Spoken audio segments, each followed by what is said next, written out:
All right, my clock says 10:02. We've got people still joining us, so we'll go ahead and start this. We're going to be recording this and sending it out as well to those that registered and probably can't make it. I always say this in my class, the whirlwind doesn't stop out there. Things are still coming in, people are still busy, things come up every day. So the ones that have joined us this morning, thank you very much. Good morning. We truly appreciate you joining us for this first installment in the series. We're hoping you will find helpful and informative. My name is Jeremy Morrissey. I'm the Client Solutions Director here at Kelly Anderson Group. Over the last 25 years, our company has had the privilege of working with and employing some of the brightest minds in the final mile logistics space. Through those interactions, we've learned a wealth of knowledge that is relevant to final mile contracting businesses. And in keeping with our goal of being the best consultant we can be, we've decided to pass on what we've learned to this community. Through this webinar series, you'll learn helpful tips that are important to your daily business. Our goal is to see this industry become even more successful than it is already. So we're making this series available not just our clients, but the public as well. Today, you'll learn about our approach to what we think are the two biggest challenges final mile contractors like yourselves are facing today: routing efficiency and training. Thank you for joining us. I hope you will find something you can take away to help your business grow. Please welcome our host and the moderator for the series, Kevin Mandarini. Kevin? Thanks, Jeremy, and thank all of you so much for joining us today as well. I know you guys all have really busy lives, so the fact you're taking the time to come sit and learn with us today it means a lot. Like Jeremy said, we decided to start this project because we've come to realize that contractors have very few ways of collaborating or really even contacting each other. So our goal here is to help create a forum for the exchange of ideas so that final mile industry can continue to grow and develop. So every other month, we're going to find an expert in one of the multitude of the areas that final mile contractors also have to be experts in themselves. And we're going to bring them here to share ideas with the community. You'll have the opportunity to listen to, engage, and learn directly from the people who are driving this industry. And our hope is that everyone here will walk away with a little bit of knowledge they didn't have before they showed up. Today, that knowledge is coming from two of my favorite people here at Kelly Anderson Group. And first up is the often unseen analytical mind behind our DRO management service. Everyone, please welcome Tom Fricke. Thank you, Kevin. My name is Tom Fricke. I am the Dynamic Routing Optimization Analyst here at Kelly Anderson Group, also known as DRO Analyst. Let's just get right into it. I assume everyone here is at least familiar with the concept of DRO. So instead of talking about what it is, today I kind of want to focus on how it works. Simply put, this tool can either make or break your business. Some operators never look beyond the 15 or 20 minutes it takes to do every night, when in fact it is one of the most pivotal cost control points in a business. Using DRO effectively can cut tens and thousands of dollars in costs every month. Mismanagement of that system, can result in contractors ending their month in the red. To understand how to squeeze, every penny you can out of your routes, you first have to understand the process the software goes through to plan them. So most DRO software considers dozens of factors when planning your routes. Things like fleet distribution, route mileage, driver shift length, time windows, package size, vehicle capacity, anchor areas, and, et cetera. Those are all accounted for when trying to find the most optimum way to route your trucks. The program then sorts those metrics into a ranked list based on what it has been told is most important. After this initial data sort, the program then uses an algorithm to build routes in your service area based on the settings and constraints that you yourself, put into the system. After running thousands of possible sorting scenarios, the program then selects the most optimal route plan. That is one that most effectively delivers the day's packages within the parameters that you yourself set. And it offers you the chance to make adjustments before submitting it for the day. The upside to this is that an optimized routing plan means you're using the least amount of resources possible to deliver the day's manifest. The downside, however, is that those parameters must be meticulously crafted, set, and adjusted in order for the algorithm to find the optimal routing solution each day. No matter what, though, the software always thinks it's giving you the best possible solution for your routing based on the parameters you set in the system. So because of this, the DRO system is one of the most critical control points through which an operator can influence their business's financial performance.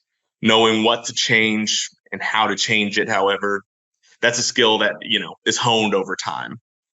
I'd definitely say that's going to have to be honed over time too, because that's a lot to wrap your head around, Tom. Where do you even start when you're looking at it when there's that much to look at? Well, where I like to start is, some softwares that are out there use something called anchor areas, and they're used to geographically focus routes on areas with high stop counts. Several of our clients find that, re-anchoring their service area can be a good place to start when searching for efficiency. That's often just the first step, though. Nonetheless, the finite locations of the boundaries between routes can drastically affect the way your trucks are routed. Neighborhoods that are split between routes or not in anchor areas at all, those can result in packages being auto-sorted onto inefficient routes, or even keep you at the computer longer, doing all of the stop overrides, all that fun stuff required to get everything on the correct truck that you want it on. By correctly aligning your anchor areas with each other and the natural boundaries within your service area, you may even find out that you're using one, maybe in extreme scenarios, 2 trucks more than you need every week. But bear in mind, that is not a quick or immediate process. Determining where the boundaries of your anchor areas should lie is going to take a significant time investment. It's going to be an ongoing part of the job for the rest of the time you operate this business. We recommend making a weekly appointment with yourself to review the week's DRO and check for opportunities to improve. You have to be careful, though, not to let your routine become complacency. That's a really good point, Tom. I'd say that complacency is probably the second most prominent thing we find affecting our clients' efficiency, wouldn't you? Oh, absolutely. We hear so often that, AOs and BCs are simply doing it the way, they've always done it. Having someone put fresh eyes on your routing can open the door to newer, more innovative route designs that cut costs significantly. Some things in your CSA stay the same, but others may be less stable. You got changes in traffic patterns, road construction, and residential and commercial development. Those could all be signs that it's time to take another look at your routing efficiency. It's important to make sure that you're always looking for the most effective way to route your fleet, but it's just as important to have a plan for every single situation. All right, so you sit down once a week, check for changes and chances to improve. How do you know if it's working, though? Well, since DRO softwares, always think they're giving you the most efficient routing solution, it's hard to know if they're actually as efficient as they can be. With final mile delivery contractors, they have little to no influence on the revenue that comes in. So managing and reducing costs is the only real opportunity to affect your bottom line.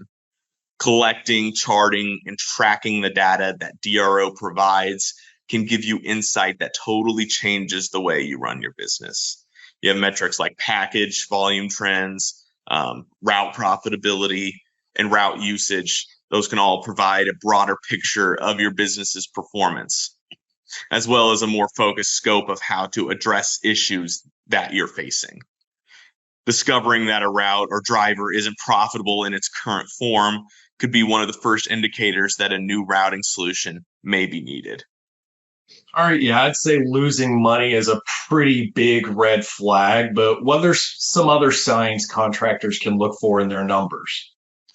Well, I start by looking for things like, uneven stop distribution, high mileage routes, short driver shift lengths. Those are all early indicators that we can help a contractor improve their efficiency. The truth is, almost any contractor can benefit from them or someone else taking an objective look at their routes from time to time, even when the numbers look all right, you know. Whether that someone else is like another AO in your terminal, or your own BC, another BC at the terminal, or even a professional consultant who specializes in managing DRO. A new perspective is never a bad thing. This objective analysis from a new perspective can help prevent routes from becoming stagnant or inefficient, what we call, static routing. Anchor areas and routes may need to shift and change over time to accommodate the fluid landscape of your contracted service area. But it's much harder to identify those trends and opportunities if you aren't using the info that DRO provides to look for them. The benefits range from beyond simply increasing profits, though. Driving fewer miles, potentially with fewer trucks, can cut insurance, fuel, and maintenance costs. Keeping drivers geographically focused can reduce road fatigue, keeping them safer, more engaged, and just happier. The longer you keep a driver out on the road, the less happy they become. You may even find that you don't need to, have your AO or BC on a truck this week. When you're confident that your routes are as efficient as they can be, you can also be confident that your costs will stay under control. This gives you more time to focus on wealth of other important business tasks that you have to accomplish each day. And it'll keep you at the computer way less each night.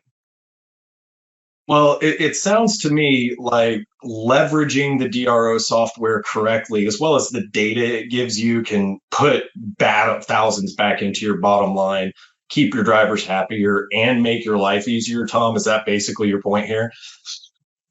Oh, yeah. Absolutely.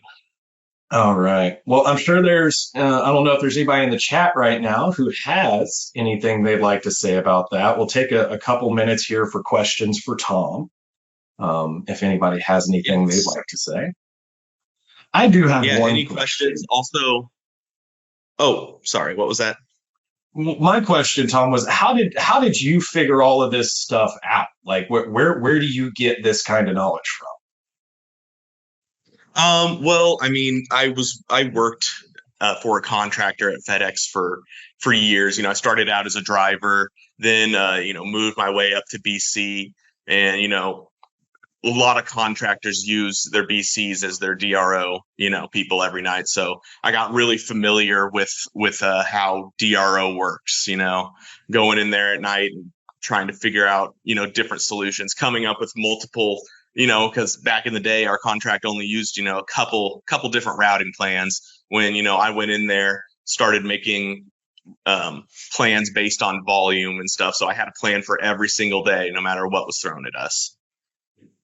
All right. Well, man, that it's really impressive. I've seen what you can do with some of these routes, and I really just it blows my mind how much opportunity you can find. So I think it's really important, something that a lot of contractors could really benefit from. Mm-hmm.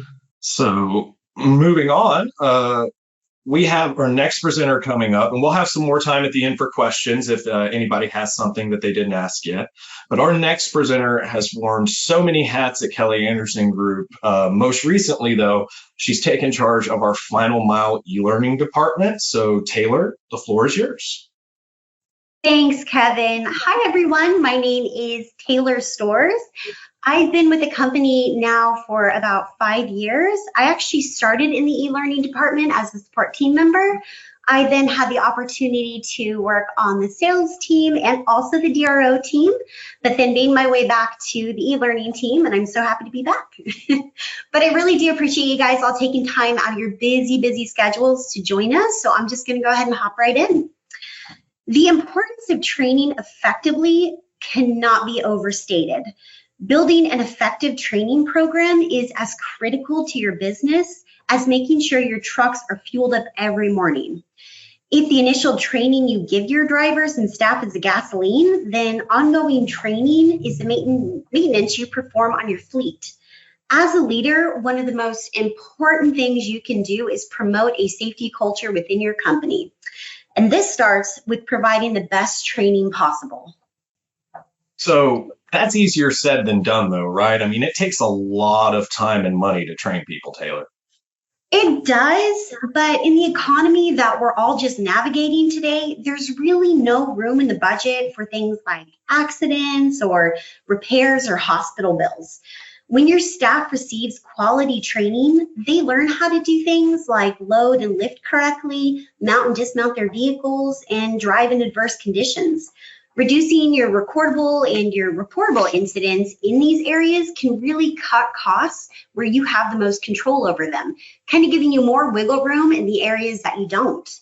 No one can control the price of fuel or labor, but reducing preventable injuries and on-the-road incidents can potentially put you back in the black.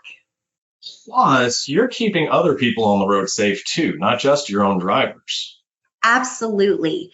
That's actually why the US DOT and various state transportation agencies have long required commercial drivers to receive training in certain areas before they even take to the road. Some contract companies even require their contractors to have a safety training program in place and a designated safety trainer on staff. Providing an interactive and a type of engaging training experience to your leaders will help them understand how they need to train their employees. Providing training on how to train others often requires you to teach them in the medium that they most often use, such as face-to-face and hands-on.